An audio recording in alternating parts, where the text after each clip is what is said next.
बिस्मिल्लाहिर्रहमानिर्रहीम, अस्सलामुअलैकुम। आपको खुशामदीद कहते हैं बोल न्यूज हेडक्वार्टर्स में। मैं हूं आपके साथ सलमान मिर्जा। मैं हूं आमना अकरम और मैं हूं बुशरा हक। हेडलाइंस आप जान चुके, बुलेटिन में बात करेंगे। बुलेटिन का आगाज करेंगे। बागी अरकान तहरीक इंसाफ में वापस आ जाएंगे। वजीर आजम इमरान खान ने दावा कर दिया। रिंग रोड के संगे बुनियाद की तकरीब से खिताब में कहा, अवाम का गुस्सा बेजमीर अफराद को वापस आने पर मजबूर कर देगा। अवाम अदम एतमाद की तहरीक ने जबरदस्त काम कर दिया। जमीर फरोश और करप्ट सियासतदानों की हकीकत अयां हो गई। सिंध के आवाम का पैसा बेजमीर लोगों को खरीदने पर लगाया जा रहा है। आवाम के लिए जरूरी है कि वो उसके खिलाफ तसादुम से परहेज करते हुए आवाज उठाएं। वजीर आजम का कहना था कि छांगा मांगा की सियासत के दिन गुजर गए। 27 मार्च को इस्लामाबाद में आवाम का जम्मे गफीर होगा। बाकी अरकान तहरीक इंसाफ में वापस आ जाएंगे। वजीर आजम इमरान खान को इस बात का यकीन है और उन्होंने इस बात का दावा किया। रिंग रोड के संगे बुनियाद की तकरीब में खिताब करते हुए कहा कि आवाम का गुस्सा बेजमीर अफराद को वापस आने पर मजबूर कर देगा।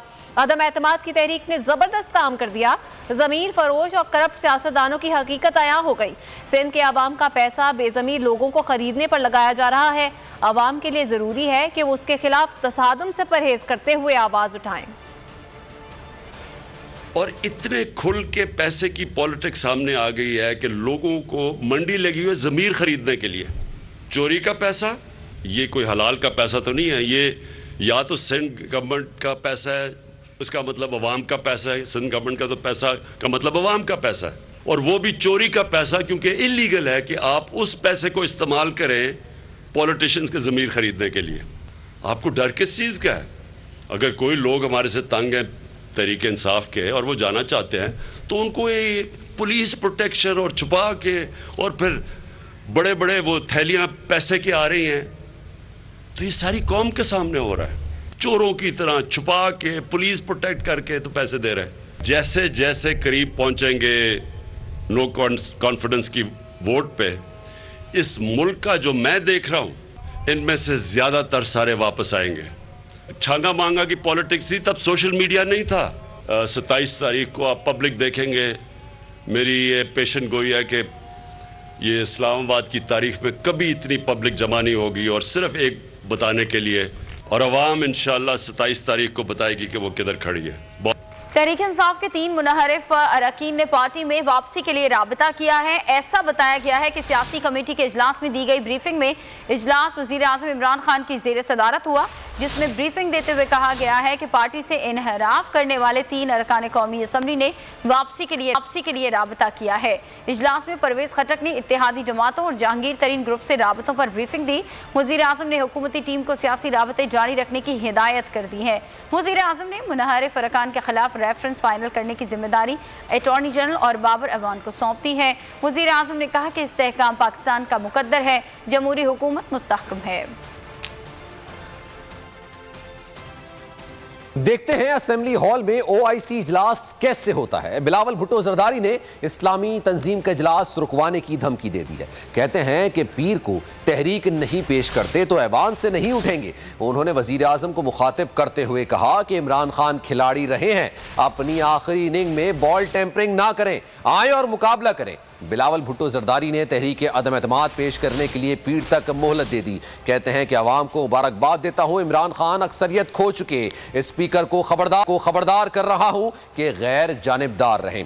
ये स्पीकर आइन कानून हत्ता के पार्लिमानी रूल्स भी तोड़ने को तैयार है। पीर को तहरीक नहीं पेश करते तो ऐवान से उठेंगे नहीं। आप स्पीकर रहे, ये भी आपकी आखिरी दिनों की बात है।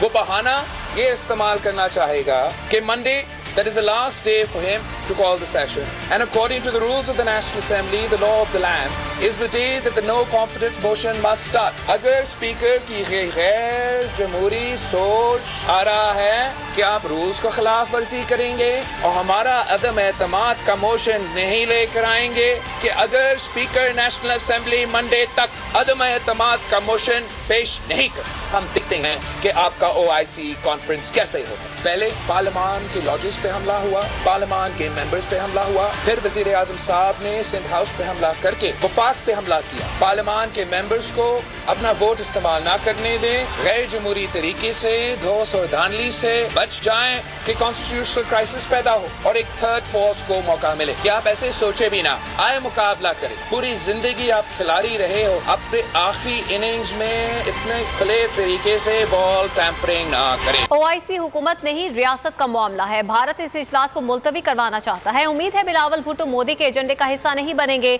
वजीर खारजा शाह महमूद कुरैशी का चेयरमैन पीपल्स पार्टी के बयान पर रद्द अमल। शाह महमूद कुरैशी ने कहा, ओआईसी के 48वें इजलास के लिए मिस्र के वजीर खारजा कल पाकिस्तान आ रहे हैं। 21 मार्च को भी एक अहम वजीर खारजा पाकिस्तान आएंगे। शाह महमूद कुरैशी ने कहा कि कौमी असम्बली इजलास की तारीख तय करना स्पीकर का इख्तियार है। बोले, ऑपोजिशन के पास नंबर पूरे हैं तो फिर ये लोग घबराए हुए क्यों हैं। फारूक हबीब ने भी ट्वीट कर दिया, लिखा, बिलावल भुट्टो का बयान पाकिस्तान के मफाद पर अपने मफाद को तरजीह देने वाली बात है। बिलावल भुट्टो बताएं वो कौन सी बैरूनी ताकत को खुश करना चाहते हैं। फारूक हबीब ने मुस्लिम ममालिक के वज़राए खारजा पाकिस्तान आ रहे हैं जिससे पाकिस्तान का इमेज बेहतर होगा, लेकिन ऑपोजिशन शायद ऐसा नहीं चाहती। और किसी माए के लाल में हिम्मत है तो ओआईसी का इजलास रुकवा कर दिखाएं। गवर्नर सिंध इमरान इस्माइल ने भी बिलावल भुट्टो को जवाब दे दिया। कराची में प्रेस कॉन्फ्रेंस करते हुए कहा कि किसी ने रुकावट डाली तो रियासत निपटना जानती है। बोले कि पीपल्स पार्टी कारकुनान को मुश्तिल कर रही है। हमने अपने कारकुनान को कानून हाथ में ना लेने की हिदायत की है। देखता हूं कि कौन माई का लाल ओआईसी पाकिस्तान में होने से रोक सकता है, और कोई ओआईसी के अंदर अगर रनखा डालेगा तो उससे स्टेट अपने से निपटना जानती है और निपटेगी। बहरहाल उनको हमने एक मौका दिया है कि अब 7 दिन के अंदर वो अगर फैसला करते हैं वापस अपनी जमात में आने का, वोट ऑफ नो कॉन्फिडेंस से हम सुरखरू होकर निकलेंगे, हम जीतेंगे और इमरान खान मज़ीद पावरफुल वज़ीर आज़म के तौर से बाहर निकलेंगे। वो अपने वर्कर्स को कह रही थी कि तैयार रहें, किसी वक्त भी कुछ ऑर्डर आ सकता है आपको। तो ये खाने जंगी की तरफ ले जाना चाहते हैं, लेकिन मेरी ये इनसे दरख्वास्त है कि इस मामले को वर्कर्स को इन्वॉल्व करने से आप खराबी की तरफ जाएंगे। दीगर वज़रा ने भी सख्ती से नोटिस लिया और सख्ती से तंबीह की गई अपने वर्कर्स को कि आइंदा किसी ऐसी हरकत में ना जाएं जो खिलाफ कानून साबित हो। सुप्रीम कोर्ट ने सिंध हाउस हमले से मुताल्लिक आईजी इस्लामाबाद से पीर तक रिपोर्ट तलब कर ली है। तहरीक अदम एतमाद पेश करने वाली सियासी जमातों को भी नोटिस जारी कर दिया है। चीफ जस्टिस ने रिमार्क्स दिए कि एक ऐसा वाक़या देखा जो आज़ादी इज़हार राय के आइनी हक के खिलाफ है। मुल्क के सियासी तनाजुर को नहीं, आइन को देखना है। तहरीक अदम एतमाद का अमल आर्टिकल 95 के तहत जारी रखा जाए। सुप्रीम कोर्ट ने तहरीरी फैसला सुना दिया। एक ऐसा वाक़या देखा जो आज़ादी इज़हार राय के आइनी हक के खिलाफ है। मुल्क के सियासी तनाजुर को नहीं, आइन को देखना है। तहरीक अदम एतमाद का अमल आर्टिकल 95 के तहत जारी रखा जाए। सुप्रीम कोर्ट ने सिंध हाउस हमले से मुताल्लिक आईजी इस्लामाबाद से पीर तक रिपोर्ट तलब कर ली। तहरीक अदम एतमाद पेश करने वाली सियासी जमातों को भी नोटिस जारी कर दिए। अदालत उस्मा के रूबरू सुप्रीम कोर्ट बार की दरख्वास्त पर समाअत। चीफ जस्टिस ने रिमार्क्स दिए, उम्मीद करते हैं तमाम सियासी फ़िरक़ैन तहम्मुल का मुज़ाहरा करेंगे। आर्टिकल 63A पर सदारती रेफरेंस पर इस दरख्वास्त की समाअत करेंगे। अटॉर्नी जनरल ने कहा, सदारती रेफरेंस के मामले का बार की दरख्वास्त से ताल्लुक नहीं। जस्टिस मुनीब अख्तर ने मुकालमा किया, दोनों मामलात का आपस में लिंक मौजूद है। सुप्रीम कोर्ट बार की दरख्वास्त में स्पीकर की जिम्मेदारियों की बात की गई है। चीफ जस्टिस ने रिमार्क्स में कहा, आइन की अमलदारी के लिए यहाँ बैठे हैं। क्या पब्लिक प्रॉपर्टी पर धावा बोलना भी काबिल ज़मानत जुर्म है? सियासी अमल आइन और कानून के तहत होना चाहिए। अरकान और इदारों को तहफ़्फ़ुज़ आइन के मुताबिक मिलना चाहिए। अदालत ने हिदायत की, आईजी इस्लामाबाद कानून के मुताबिक इक़दाम करें। सियासी जमातें अपने वकला के जरिए पीर को पेश हों। केस की समाअत रोजाना की बुनियाद पर होगी। हुकूमत ने हॉर्स ट्रेडिंग रोकने से मुतालिक सदारती रेफरेंस की तैयारी शुरू कर दी है। आर्टिकल 63A की तशरीह के लिए पीर को सुप्रीम कोर्ट से रुजू किया जाएगा। अटॉर्नी जनरल का कहना है कि वज़ीर आज़म इमरान खान हर सूरत हॉर्स ट्रेडिंग रोकना चाहते हैं। आर्टिकल 63A की तशरीह की जाए, हुकूमत सुप्रीम कोर्ट से रुजू करेगी। हॉर्स ट्रेडिंग रोकने से मुताल्लिक सदारती रेफरेंस की तैयारी शुरू कर दी गई। अटॉर्नी जनरल के मुताबिक रेफरेंस वज़ीर आज़म की हिदायत पर तैयार किया जा रहा है। रेफरेंस पीर को सुप्रीम कोर्ट में दायर किया जाएगा। अटॉर्नी जनरल का कहना है कि रेफरेंस आर्टिकल 63A की तशरीह के लिए दायर किया जाएगा। वज़ीर आज़म इमरान खान हर सूरत हॉर्स ट्रेडिंग रोकना चाहते हैं। वज़ीर आज़म के मुशीर पार्लिमानी उमूर बाबर अवान कहते हैं कि सदर मुमलिकत आइन के आर्टिकल 63A के तहत रेफरेंस भेज रहे हैं। रेफरेंस में 2 सवालात उठाए जाएंगे। सुप्रीम कोर्ट का फैसला मौजूद है। फैसले में उसूल तय किए गए हैं कि जहां ना अहली के अरसे का तयन नहीं, वहां ना अहली ताहयात तसव्वुर होगी। मीडिया से गुफ्तगू में उनका कहना था, हमारे अरकान के पास मौका है कि वो वापस आ जाएं। अगर वो वापस आ जाएं तो ठीक है, वरना ना अहली ताहयात होगी। पाकिस्तान के अंदर जिस तरह से एक जुमा बाजार लगाया ज़मीर फरोशी का, उसको रोकने के लिए 2 क्वेश्चन उस रेफरेंस में रेज़ किए जाएंगे। जहाँ पे आर्टिकल 62-63 में अरसा नहीं लिखा हुआ नाअहली का, वहाँ पे लाइफ टाइम नाअहली है। जो लोग डिफेक्शन करेंगे उनके लिए अभी भी वक्त है। आज हमारे सेक्रेटरी जनरल साहब असद उमर साहब ने उनको नोटिस भिजवा दिए हैं। अगर वो वापस आ जाते हैं तो फाबिहा, और अगर वो वापस नहीं आते तो उनकी जो डिफेक्शन होगी वो ताहयात नाअहली के लिए, ये भी हम नुक्ता उठा रहे हैं उस रेफरेंस में। और उस जजमेंट के अंदर जो 2018 की है वो पहले से मौजूद। अपोजिशन लीडर शहबाज शरीफ का कहना है कि सिंध हाउस पर हमला इमरान नियाजी की ईमा पर किया गया। हमला सिर्फ सिंध की नहीं, पाकिस्तान की धरती पर हुआ। मीडिया से गुफ्तगू में शहबाज शरीफ बोले, OIC कॉन्फ्रेंस की आड़ में आइन शिकनी ना की जाए। स्पीकर ने ज़ाब्ते के मुताबिक कार्रवाई ना चलाई तो धरने पर मजबूर होंगे। उन्होंने मजीद कहा कि हुकूमत बदतरीन धांधली की पैदावार है। कंटेनर पर बोलने वाले ने जमहूरियत की धज्जियां बिखेर दी हैं। सेनेट इलेक्शन में PTI ने हॉर्स ट्रेडिंग की थी। उनके इत्तेहादियों ने हॉर्स ट्रेडिंग की तरदीद करके उनके मुंह पर तमाचा मारा है।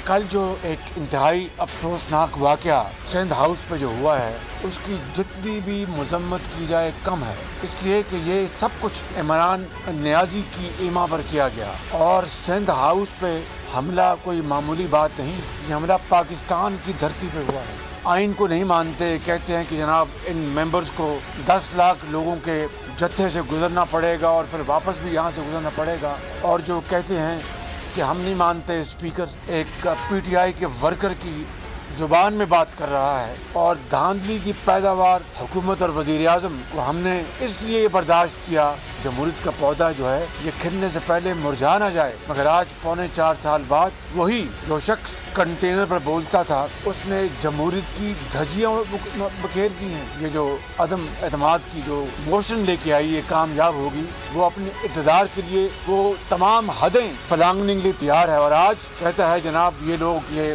खच्चर हैं, इन्होंने पैसे लिए हैं। इनके मुंह पे तमाचा खुद इनके इत्तेहादियों ने मारा है। और इनके जो मोतबर इत्तेहादी हैं उन्होंने कहा कि कहीं एक ढेला नहीं खर्च हुआ। No horse trading.